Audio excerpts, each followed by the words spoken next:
प्यारे बच्चों, good morning. आपने जो पिछली क्लास पढ़ी थी उसमें आपने पढ़ा था प्रीपोजिशन। तो प्रीपोजिशन में आपने पढ़े थे 3 प्रकार के प्रीपोजिशन होते हैं। एक होता है सिंपल प्रीपोजिशन, दूसरा होता है कंपाउंड प्रीपोजिशन और तीसरा होता है फ्रेज प्रीपोजिशन। तो जैसा कि सिंपल प्रीपोजिशन आप लोग प्रीवियस क्लासेज में पढ़ चुके हैं। इसके अलावा जो इंग्लिश लिटरेचर की बुक होती है उसमें हमने फ्रेज प्रीपोजिशन भी पढ़े हैं और कंपाउंड भी पढ़े हैं, लेकिन वो लिटरेचर के माध्यम से पढ़े हैं। लेकिन अपने लैंग्वेज के माध्यम से ऐसा कुछ जाना नहीं है, और चूँकि हमारे सिलेबस में नहीं है इसलिए ये अब 9th 10th में आपकी जो तीनों प्रकार के जो प्रीपोजिशन होते हैं उसमें केवल आपका जो कोर्स के अंतर्गत है उसमें केवल आपका सिंपल प्रीपोजिशन है, और ये कंपाउंड और जो फ्रेज प्रीपोजिशन है वो आपके कोर्स के अंतर्गत नहीं है। तो इसमें आपको सिंपल प्रीपोजिशन ही पढ़ना है। तो हमने उस दिन बताया था ये रिलेशनशिप इन टाइम यानी कि समय व्यक्त करने के लिए आपने पढ़ा था कि समय व्यक्त करने के लिए जो प्रीपोजिशन आते हैं उसमें जैसे हम ऐड लिखते हैं, इन लिखते हैं, आफ्टर लिखते हैं, बिफोर लिखते हैं, ये सब क्या करते हैं, ये सब समय को शो करते हैं। दूसरी बात, इसके बाद हमने बताया था रिलेशनशिप इन स्पेस, स्थान के संबंध में। तो स्थान के संबंध में हमने बताया था जैसे इन आता है उसका प्रयोग स्थान बताने के लिए है, ऐसे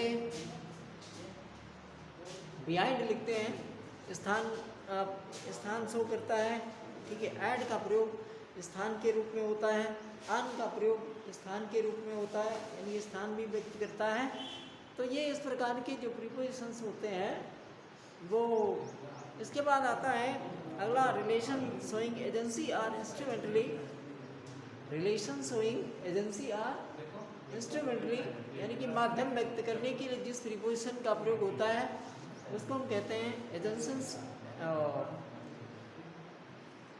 ये रिलेशनशिप शोइंग एजेंसी आर इंस्ट्रूमेंटली। तो इसमें बाई विद थ्रू का प्रयोग होता है, बाई विद और थ्रू का प्रयोग होता है।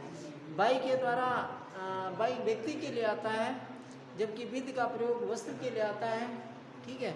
और दूसरी चीज थ्रू का प्रयोग जो है वो ये भी माध्यम व्यक्त करता है, और थ्रू का प्रयोग व्यक्ति या एजेंसी के माध्यम से किया जाता है, व्यक्ति या एजेंसी के माध्यम से किया जाता है। तो हम देखते हैं ये relationship showing agency or इंस्ट्रूमेंटली।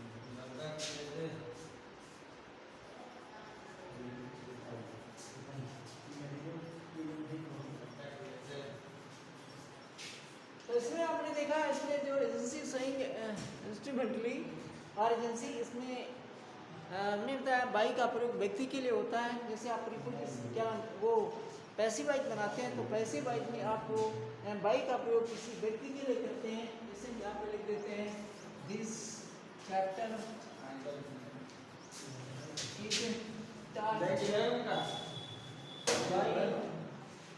Bye teacher.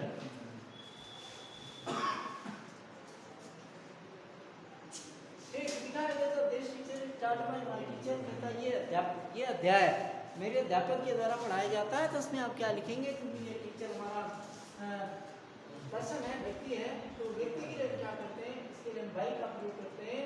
तो यहाँ पे ये बाई का प्रयोग होता है। इसी प्रकार से आप कुछ भी लिख दीजिए, कुछ भी लिख दीजिए। इट इज़ रिटन बाई, किसी राइटर का नाम लिख दीजिए। It is written by John Shakespeare, John Milton, ठीक, ऐसा खुद भी लिख दीजिए। तो आप क्या करेंगे, बाई का प्रयोग व्यक्ति के लिए करेंगे, जबकि विद का प्रयोग वस्तु के लिए होता है। जैसे हम यहाँ पर लिख दें, I write a letter with the pen. दिखाई दे, I write the letter with the pen, मतलब मैं पेन से पत्र लिखता हूँ। तो आप क्या करेंगे, क्योंकि हमारा जो पेन है, पेन क्या है, थिंग है, और वस्तु होने पर हम क्या करेंगे, विद का प्रयोग करेंगे। इसकी जगह मतलब इसकी जगह पर हम बाई का प्रयोग नहीं कर सकते हैं, क्योंकि हमारा जो पेन है ये थिंग है, वस्तु है, और वस्तु होने पर हम विद का प्रयोग करते हैं। दूसरी बात हमने कहा था, जो थ्रू होता है THRUGH, इसका भी प्रयोग व्यक्ति के लिए होता है। तो क्या लिखेंगे, जैसे मैं आप लिखिए, I heard this news through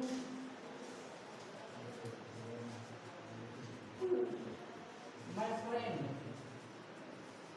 ये तो मैंने ये समाचार अपने मित्र से सुना या मित्र के माध्यम से सुना। तो यहाँ पर आपका ये जो फ्रेंड लिखा है, ये पर्सन है, तो इसके लिए हम क्या करेंगे, इसके लिए हम थ्रू का प्रयोग करेंगे। जब माध्यम व्यक्त करता है तो इसमें ये बाई के थ्रू, बाई का प्रयोग व्यक्ति के लिए, थ्रू का प्रयोग व्यक्ति के लिए, विद का प्रयोग वस्तु के लिए होता है। इसके बाद आता है रिलेशनशिप शोइंग मैनर। इसमें क्या होता है, इसमें विदाउट होता है, विद होता है, थ्रू होता है। रिलेशनशिप शोइंग मैनर यानी कि कार्य विधि व्यक्त करने के लिए जो प्रीपोजिशन आता है उसको हम कहते हैं रिलेशनशिप शोइंग मैनर, कार्य विधि व्यक्त करने वाला प्रीपोजिशन। तो इसमें देखिए, बाई होता है, थ्रू होता है, विद होता है,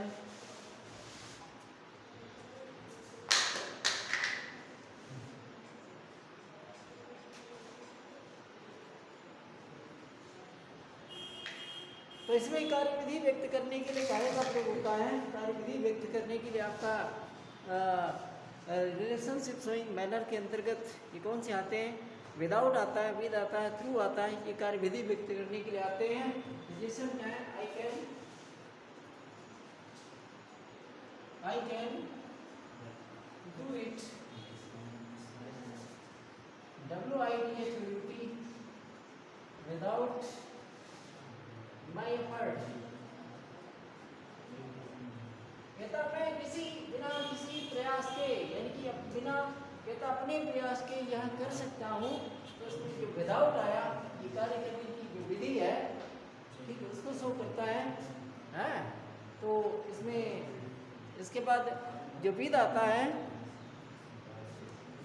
ये भी कार्य विधि व्यक्त करने के लिए आता है। जैसे क्या है, आई मेट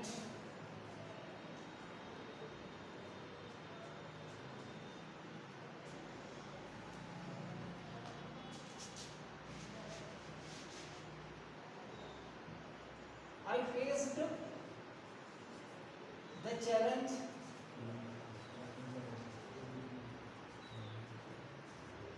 with courage। कहता मैंने साहस से चुनौती स्वीकार की। तो इसमें आप देखेंगे, इसमें जो विद लिखा है, ये कार्य विधि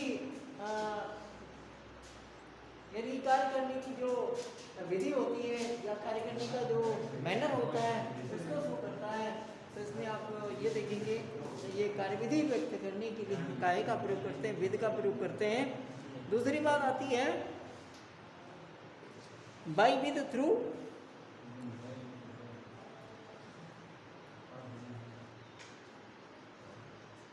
ऐसे लेते हैं, send my gift through mail. कहता डाक से मेरा उपहार भेज दीजिए। तो इसमें थ्रू लिखा है, तो ये कार्य करने की क्रिया विधि है। तो कार्य करने की क्रिया विधि जो रिलेशनशिप शोइंग मैनर, ये क्रिया विधि व्यक्त करने के लिए हम काय का प्रयोग करते हैं, बाई का प्रयोग, विद का प्रयोग करते हैं, थ्रू का प्रयोग करते हैं, और विदाउट का प्रयोग करते हैं। यानी कि विदाउट